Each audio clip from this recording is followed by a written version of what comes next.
हमारे पास में कोई ना तो तंत्र है, ना हमारे पास में मंत्र है, ना हमारे पास में कोई भभूति है, ना हमारे पास में कोई बेल है, ना हमारे पास में कोई श्रीफल है जो हम आपको दें। हमारे पास तो केवल एक शिव महापुराण की पूरी 24,000 श्लोक का एक मंत्र है, श्री शिवाय नमस्तुभ्यं। और पूरी पुराण का क्या,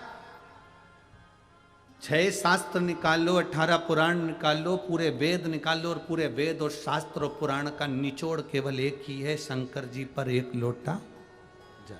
पार्वती जी ने शिव का अभिषेक किया तो उनको शिव मिले, लक्ष्मी जी ने शंकर का अभिषेक करा तो वो लक्ष्मी नारायण को प्राप्त हुई, नारायण ने शिव जी का अभिषेक करा तो उनको लक्ष्मी मिली। कुबेर चोर थे और वो कुबेर चोर कुबेर को पद प्राप्त हो गया, वो शिव की कृपा थी। राम जी को अगर लंका पर विजय मिली तो शंकर को एक लोटा जल चढ़ाने से। भगवान कृष्ण के घर में 16,108 रानियां थीं, एक भी औलाद नहीं थी। एक एक रानी के साथ गर्गाचार्य बाबा के कहने से पूजन करना प्रारंभ करा शंकर का। 1,77,186 भगवान कृष्ण के बच्चे हुए शिव जी को जल चढ़ाने से। शंकर को कौन है जिसने नहीं पूछा? हम बस केवल भटक गए थे।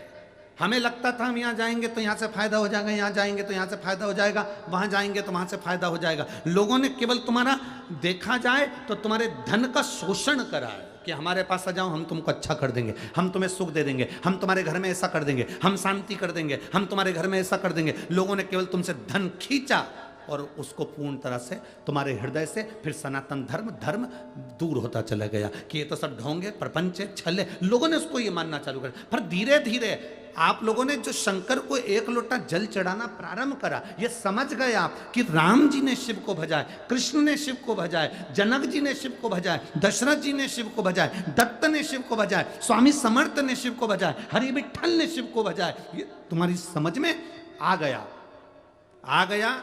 तो अब जो फल तुम्हें मिलना था तुम्हारे एक लोटा जल चढ़ाने से, वो फल तुम्हें मिल रहा है। हमने तो पत्र में पढ़ा था कि उसके गले में 2 गांठ थी, वो बेटा कहता है मेरे गले में 3 गांठ थी, जो मेरे बाबा ने मेरे गले से गांठों को मिटा दिया। अब तुम समझ गए कि शंकर को जल चढ़ाने का फल क्या होता है।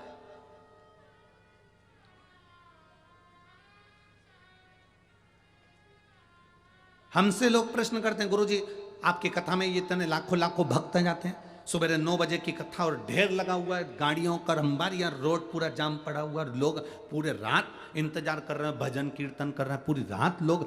एक रात्रि तो लोगों का ऐसा निकलता है, कथा के समापन के 1 दिन पहले की जो रात्रि होती है, हम उसको अपनी भाषा में शिवरात्रि कहते हैं।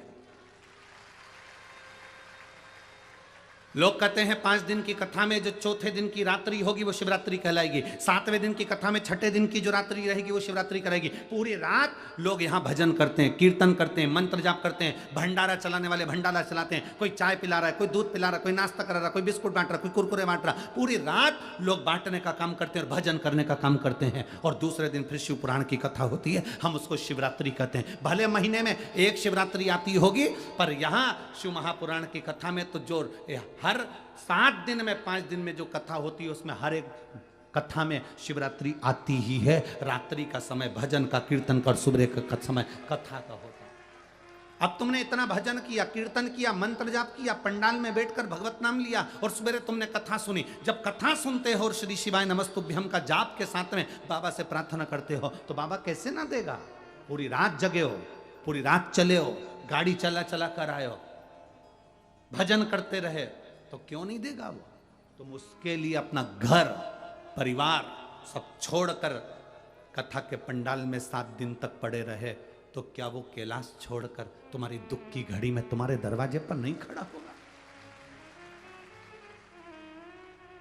और मेरे भोले तेरा सहारा है, मेरी नैया का तो किनारा है, मेरी नैया का तो किनारा है। शिव तत्व है, उसको पाने का एक तरीका हमको मिल गया।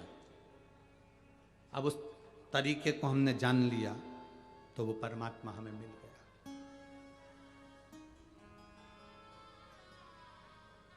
मोबाइल पर चलते हो तो कभी कभी रास्ता भटक जाते हो तो अपने मोबाइल में से गूगल सर्च करते हो और मैप निकालते हो। बोलो सही है?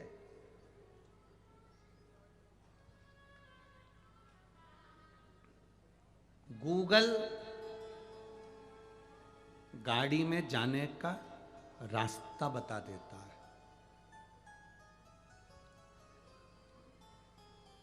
गूगल क्या बताएगा? जम के बोलो। गाड़ी से जाने का रास्ता।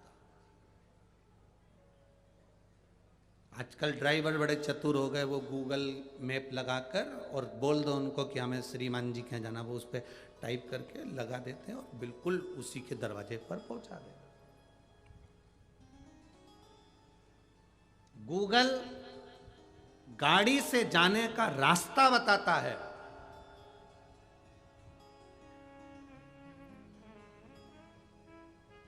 गूगल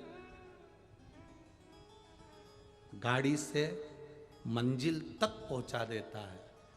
और शिव महापुराण की कथा वो कथा है जो इंसान को इंसान बनाने का रास्ता दिखा देती है। क्योंकि आज के समय में इंसान इंसान नहीं है ना। दिक्कत तो सबसे बड़ी बात यही है, किसी ने अपने नियम नहीं बदले, बस केवल इंसान को छोड़कर। शेर कभी घास नहीं खाता, तुम्हारे बनी में शेर खाता हो तो बात दूसरी है। शेर घास खाएगा? जम के बोलो नहीं। हिरण मांस खाएगा? नहीं। जो शाकाहारी है वो शाकाहारी ही रहा, जो मांसाहारी है वो मांसाहारी ही रहा। शेर घास नहीं खाता, घोड़ा गंदा मांस नहीं खावे। तो ये या शास्त्र कह रहा है हमारा कि सब अपने अपने नियम में बिल्कुल पक्के हैं। केवल एक इंसान ही ऐसा पैदा हुआ, इसका कोई भरोसा नहीं, ये कब क्या खा जाए। और खाने को अगर टाइम पे नहीं मिले तो ये बेचारी पत्नी का दिमाग खा जाए।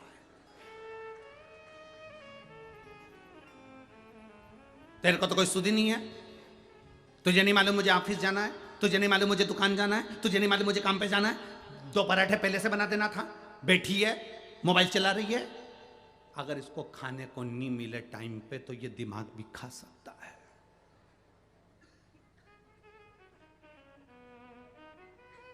कोई भरोसा नहीं। शेर का भरोसा है कि ये घास नहीं खाएगा। अच्छा, सांप जहरीला होता है कि नहीं होता? अरे बोलो तो जम के। होता है। सांप तुम्हें दिखेगा तो तुम समझ जाओगे कि इसमें विष है, ये कहीं मुझे डस ना ले। अब तुम्हें कैसे बताएं कि सांप से ज्यादा जहरीले हैं? ये कब डसेंगे? सांप तो पहचान में आ जाएगा कि डसेगा। इनको कैसे पहचानोगे कि ये? बोलूं? नहीं बोलूं? नहीं बोलूं। सांप को कैसे? सांप पहचान में आ जाएगा कि हमको डसता है, तुम दूरी बना लोगे। इंसान इंसान को डसने में लगा हुआ है, इंसान इंसान को खाने में लगा हुआ है, इंसान इंसान को चोट पहुंचाने में लगा हुआ है, इंसान इंसान के व्यापार को नष्ट करने में लगा हुआ है। कैसे फायदा उठाया जाए, कैसे, और फायदा उठाकर कैसे लात मारी जाए, ये इंसान जानता है। सांप देखकर समझ जाओगे कि जहरीला है तो दूरी बना लोगे, पर इंसान से कैसे दूरी बनाओगे भाई? इसलिए शिव महापुराण की कथा कहती है गूगल गाड़ी का रास्ता दिखाता है और शिव पुराण इंसान को इंसान बनने का रास्ता दिखा देती है कि मनुष्य कैसा होना चाहिए, मानव का जीवन कैसा होना चाहिए।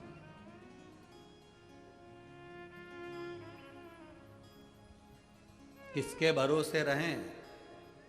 आज जरा जरा सी बच्चियों को घर में अकेला नहीं छोड़ा जा सकता है। भले कोई काका रह रहा हो, कोई रह रहा हो, कोई रह रहा हो, उसके भरोसे नहीं छोड़ सकते। पहचान ही नहीं ना। हम सांप को पहचान सकते हैं, इंसान को कैसे पहचाने? हम ऑफिस जा रहे हैं, नौकरी कर रहे हैं, दुकान जा रहे हैं, व्यापार कर रहे हैं, किसका भरोसा, कौन का भरोसा, किसके भरोसे चल, हमें नहीं। पर आपसे निवेदन है, दुनिया के आश्रित होकर भले ना चलिए, पर मेरे परमात्मा के, मेरे शिव के आश्रित होकर चलिए। और अंत समय प्रभु आना पड़ेगा, वचन दिया तो निभाना पड़ेगा। आए ना आए प्रभु कुटुंब कबीला, अंत समय प्रभु आना पड़ेगा, वचन दिया तो निभाना पड़ेगा। आप परमात्मा पर आश्रित होकर चलो। मंदिर जा रहे हो,